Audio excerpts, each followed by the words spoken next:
அகிலம் டிவி நேயர்களுக்கு வணக்கம். இன்றைய பிரதான செய்திகள். முதலில் தலைப்புச் செய்திகள். விரைவில் பயங்கரவாத தடை சட்டம் நீக்கம், அரசு தரப்பு அறிவிப்பு. குறைக்கப்படுகிறது பேருந்து கட்டணம், வெளியான விவரம்.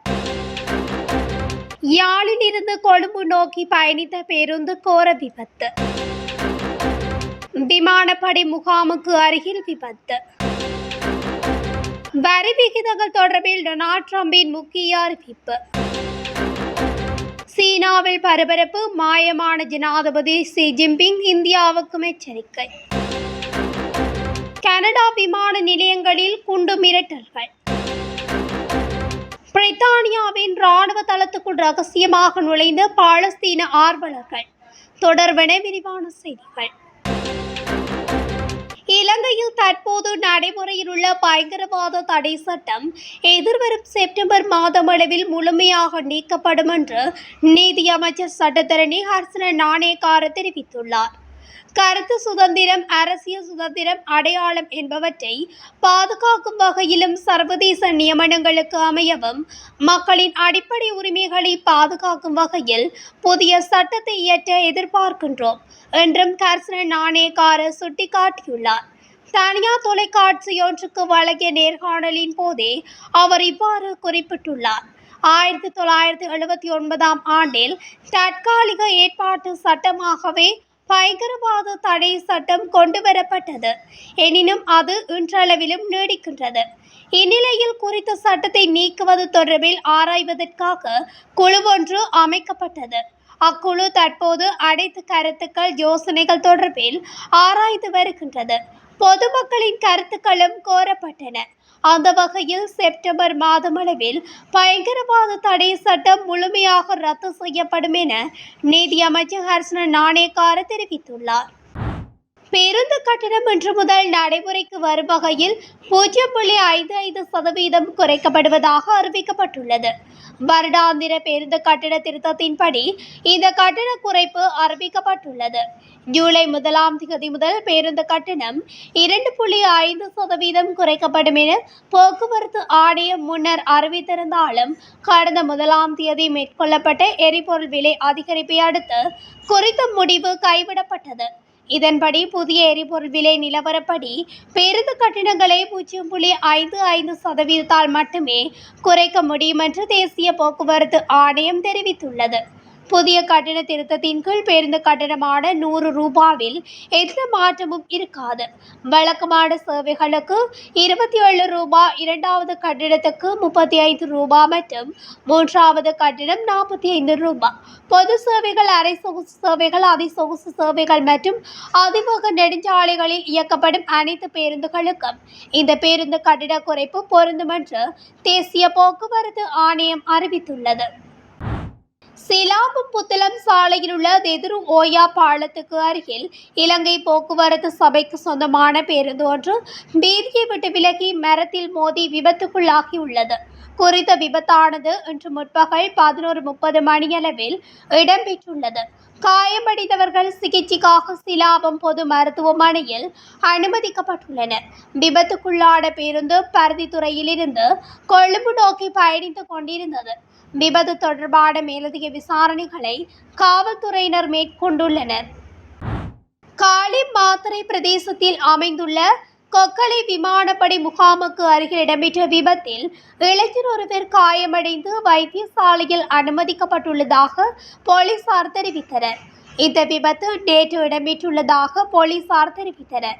மோட்டார் சைக்கிள் ஒன்று எதிர் திசையில் பயணித்த காருடன் மோதியதில் இந்த விபத்து சம்பவம் இடம்பெற்றுள்ளது. விபத்தில் மோட்டார் சைக்கிளின் செலுத்துனர் காயமடைந்துள்ள நிலையில் சிகிச்சைக்காக வைத்தியசாலையில் அனுமதிக்கப்பட்டுள்ளதாக போலீசார் தெரிவித்தனர்.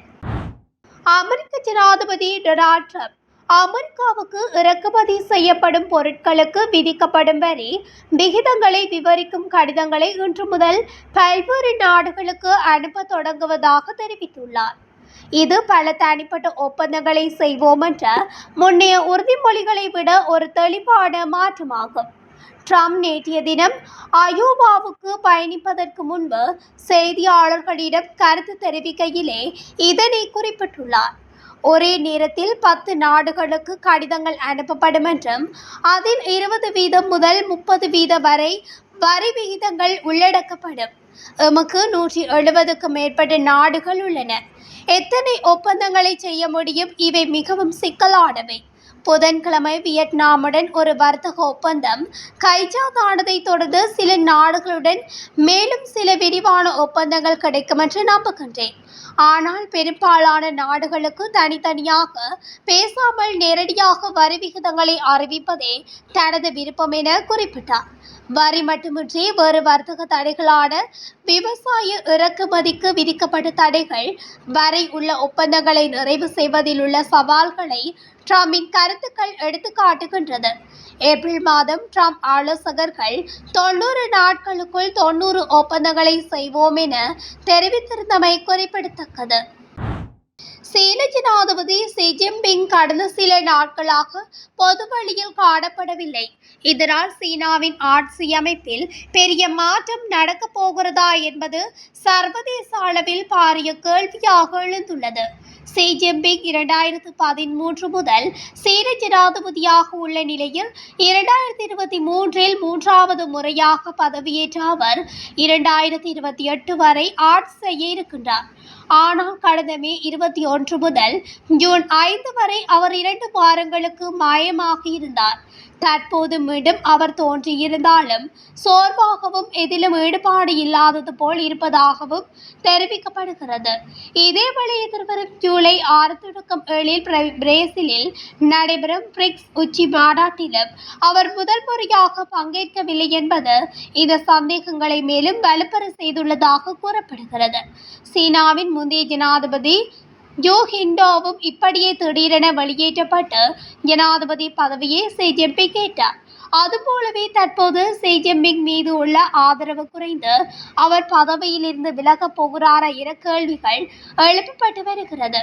மேலும் ஷி ஜின்பிங்குக்கு நெருக்கமான பல ஜெனரல்கள் சமீபத்தில் பதவியிலிருந்து நீக்கப்பட்டனர். இது அவரது ஆட்சி நிலைப்பாட்டை கேள்விக்குள்ளாக்கியுள்ளது. இந்த நிலையில் ஷி ஜின்பிங் இல்லாத சூழலில் சீன ராணுவ ஆணையத்தின் முதல் துணைத் தலைவர் யாங் யூசியா நாட்டின் நிர்வாகத்தை சமாளித்து வருகிறார் என செய்திகள் வெளியாகியுள்ளது. அவர் சீன அரசியல் நிர்வாகத்தின் முக்கிய உறுப்பினரான பாலிட் பியூரோவில் இடம்பெற்றவர் என தெரிய வருகிறது. அத்தோடு டெக்னோகிராட் வாங் யங் என்பவரும் ஜனாதிபதி பதவிக்கு முன்னிலையில் உள்ளவராக கூறப்படுகிறது. அவர் 2022 ஜனாதிபதி பதவிக்கு போட்டியிட தயாராக இருந்தவர் என அந்நாட்டு தகவல்கள் தெரிவிக்கின்றன. இவ்வாறானதொரு பின்னணியில் சீனாவில் உள்நாட்டு பிரச்சினைகள் ஏற்பட்டால் அவற்றை மறைக்க வெளிநாட்டு விவகாரங்களை தூண்டும் பழக்கம் அந்நாட்டுக்குள்ளதாக சர்வதேச நிபுணர்கள் தெரிவிக்கின்றனர். இதன்படி சீனா இந்தியாவுடன் எல்லை பிரச்சினைகளை தூண்டும் சாத்தியமுள்ளதாக நிபுணர்கள் எச்சரிக்கைகளையும் விடுத்துள்ளனர். கனடாவில் உள்ள முக்கியமான 6 விமான நிலையங்களில் இன்று காலை ஏற்பட்ட குண்டு மிரட்டல்களுக்கு பிறகு விமான நிலைய நடவடிக்கைகள் தற்போது வழமைக்கு திரும்பி வருகின்றன என தெரிவிக்கப்படுகின்றது.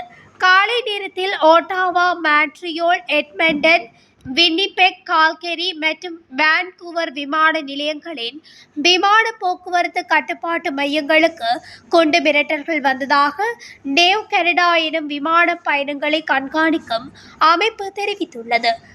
வான்கூவரில் இரவு 2 மணியளவில் நேவ் கனடா கட்டுப்பாட்டு கோபுரத்தில் மிரட்டல் வந்ததை அடுத்து மையம் காலியாக்கப்பட்டது. போலீசார் மேற்கொண்ட விசாரணையில் எந்தவொரு மிரட்டலும் உண்மை அல்ல என்பதும் பொதுமக்களுக்கு எந்தவொரு ஆபத்தும் இல்லை என்பதும் உறுதியாகியிருந்தது. இது ஒரு தவறான தகவல் என நிரூபிக்கப்பட்டதாகவும் பாதுகாப்புக்கு எந்தவொரு நம்பகமான ஆபத்தும் இல்லை எனவும் போலீசார் தெரிவித்துள்ளனர்.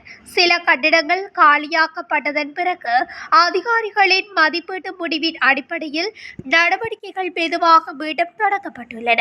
பயணிகள் மற்றும் விமான நிறுவனங்களின் பொறுமைக்கு நன்றி என கூறப்பட்டுள்ளது. விமான நிலைய நிர்வாகம் நேவ் கனடா மற்றும் உள்ளூர் போலீசாருடன் இணைந்து நிலைமையை முழுமையாக மதிப்பீடு செய்து வருவதாகவும் சில விமானங்கள் இன்னும் சில மணி நேரங்களுக்கு தாமதப்படலாம் எனவும் கனேடிய போக்குவரத்து முகவர் நிறுவனம் வெளியிட்டுள்ள அறிக்கையில் கூறப்பட்டுள்ளது. இஸ்ரேலுக்கு பிரித்தானியா வழங்கும் ஆதரவை எதிர்த்து கடந்த மாதம் மத்திய இங்கிலாந்தில் உள்ள ஒரு ராணுவ விமான தளத்துக்குள் நுழைந்து 2 விமானங்களை சேதப்படுத்தியதற்காக 4 பாலஸ்தீன ஆதரவு ஆர்வலர்கள் மீது குற்றம் சுமத்தப்பட்டுள்ளது. இங்கிலாந்தின் பாதுகாப்பு அல்லது நலன்களுக்கு பாதகமான நோக்கத்துக்காக தெரிந்தே தடை செய்யப்பட்ட இடத்துக்குள் நுழைய சதி செய்தல் மற்றும் குற்றவியல் சேதத்தை ஏற்படுத்த சதி செய்தல் ஆகிய குற்றச்சாட்டுகள் அவர்கள் மீது சுமத்தப்பட்டுள்ளதாக அந்நாட்டு பயங்கரவாத எதிர்ப்பு பாதுகாப்பு பிரிவு தெரிவித்துள்ளனர். இதன்படி 22 முதல் 35 வயதுக்குட்பட்ட 4 பேரும் தடுப்பு காவலில் வைக்கப்பட்டுள்ளதாக தெரிவிக்கப்பட்டுள்ளது. ஜூன் 20 அன்று மத்திய இங்கிலாந்தின் ஆக்ஸ்போர்ட்ஷையரில் உள்ள விமானப்படை தளம் உடைக்கப்பட்டு எரிபொருள் நிரப்புதல் மற்றும் போக்குவரத்துக்கு பயன்படுத்தப்பட்ட 2 விமானங்கள் மீது சிவப்பு வண்ண பூச்சு தெளிக்கப்பட்ட சம்பவத்துக்கு பின்னால் பாலஸ்தீன நடவடிக்கை என்ற பிரச்சார குழு இருப்பதாக கூறியுள்ளது. இதன்படி பாலஸ்தீன நடவடிக்கை ஒரு பயங்கரவாத அமைப்பாக தடை செய்வதற்கு பிரித்தானிய சட்டமன்ற உறுப்பினர்கள் நேற்று ஆதரவளித்திருந்தனர். இத்துடன் அகிலம் டிவியின் இன்றைய பிரதான செய்திகள் நிறைவடைகின்றன. தொடர்ச்சியாக செய்திகளை அறிந்து கொள்ள அகிலம் டிவி ஊடகத்துடன் இணைந்திருங்கள். நன்றி, வணக்கம்.